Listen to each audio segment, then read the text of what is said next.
It's terribly difficult, I suppose, even now for you to not forget her, but to put her aside, put her memory aside. You know, but you see, as a Muslim, I accept death. I mean, I know that, you know, everyone has to die. And you accept it, and I would have come to terms with it much easier. But I think what left a lasting effect on me was the fact that, you know, she could have been saved. It was I mean, had it been diagnosed early, it was a straightforward operation, and she would have lived. But I think what I could not come to terms with was the pain in which she died. You know, I saw someone that close to me for 2 months. I saw in extreme pain, which I think only people who've seen cancer patients, only they can know how they suffer. And I think that suffering and watching her die, that sort of touched me very deep, and it changed it was like a watershed in my life. You did an amazing thing the other night, and you pulled in a tremendous number of celebrities, beautiful women, but that was the first time you'd ever stood up and said, I want you to help me to raise money. It was the first time you'd ever appealed to any of your friends to come forward and do that for you. Outside Pakistan, yes. In Pakistan there was a big response, but outside I wasn't confident, you know, I wasn't sure how people would react to a hospital in Pakistan. My main idea was to tap the Pakistanis living in Britain. Your mother said something about she didn't want you to bring back a Western girl as a bride to Pakistan. Yeah, well, I was 18 then, and she was scared that if I marry a Western girl, she thought that either I would live in England, or I would come and bring her back, and eventually she would again take me back to England, or I would have a broken home, because the interracial marriages have not had a very good record. It's difficult for Western women to live there, and so that was her main argument. But every time you went home, did she have, or your family, did they have lined up for you a whole lot of girls who you had to go and see and look at and think about and all of that, or not?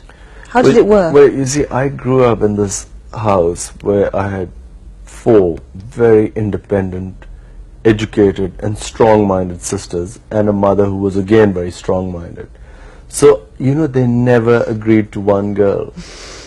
I mean, I never remember that, you know, recently my sisters we had all my sisters who all over the world, we got together recently.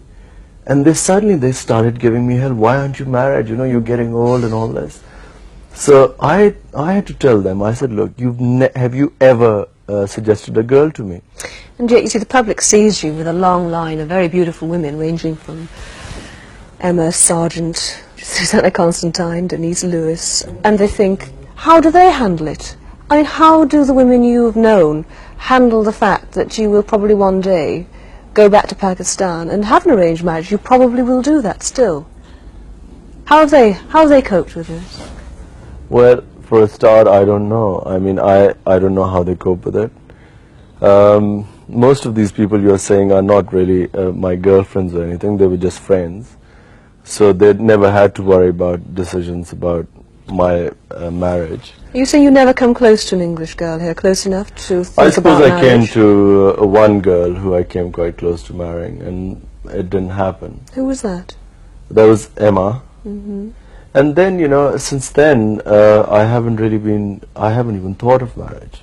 Are you sure? Very sure. Are you cynical in a sense? Because, you know, your celebrity and the person you are and this sort of sex symbol that you have become means that a lot of women will be attracted to you because of who you are and what kind of publicity you can give them. Is that something that kind of annoys you, bothers you, frustrates you? Well, a lot of it is very funny because, you know, I mean, you can't take it seriously. I mean, you know, if you go out with someone who you're just escorting someone, because at times people invite couples, so someone you know, and I know a lot of women who are just friends, and you take them out, their photographs taken, and there's a whole gossip about you, so you can't take that seriously. I know, in one sense I know what you mean, but in another sense I feel that it's so crucial for you to have the kind of press that you have. It's good press. You go back to Pakistan and you're a kind of hero, a kind of demigod there because of the way you've been built up over the years. I'm not sure that happens because, you know, the reason I've been built up in Pakistan has nothing to do with me being with women. Or me being with... Well, it's a talking point, isn't it? Every magazine I pick up and I read about you, but it's that's what in they England. say back in Pakistan, the kind of taxi drivers that stop and ask what your, you know, love life is like in England. And I think this is not normally the case. This is all the press making it up. It's definitely not the case. I mean, they do ask, they are interested in my marriage. They very rarely talk about women. It's a cricket crazy country. When you go back to Pakistan, I know you go regularly, do you feel alienated in any way from it because you've spent a long time in England, because you've been to school here and you've worked out of here? Is there any sense of alienation? Well, Pakistan is my home, always has been, and I've never had any confusion about that.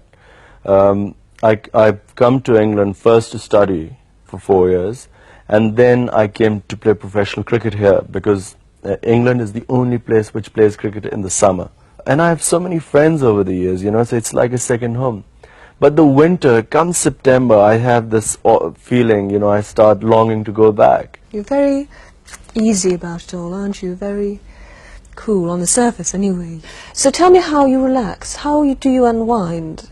For me, I suppose if I'm really run down, I would like to go away in the wild. You know, just camp out for a while. I think that probably relaxes me more. It sort of, if I'm really run down or I'm drained mentally, I think that probably gives me more energy and staying power. It sort of vitality. I'm again fresh again. I went away in August to the mountains in Pakistan, and I think I came back so fresh and so live, and I'm ready to go back again now.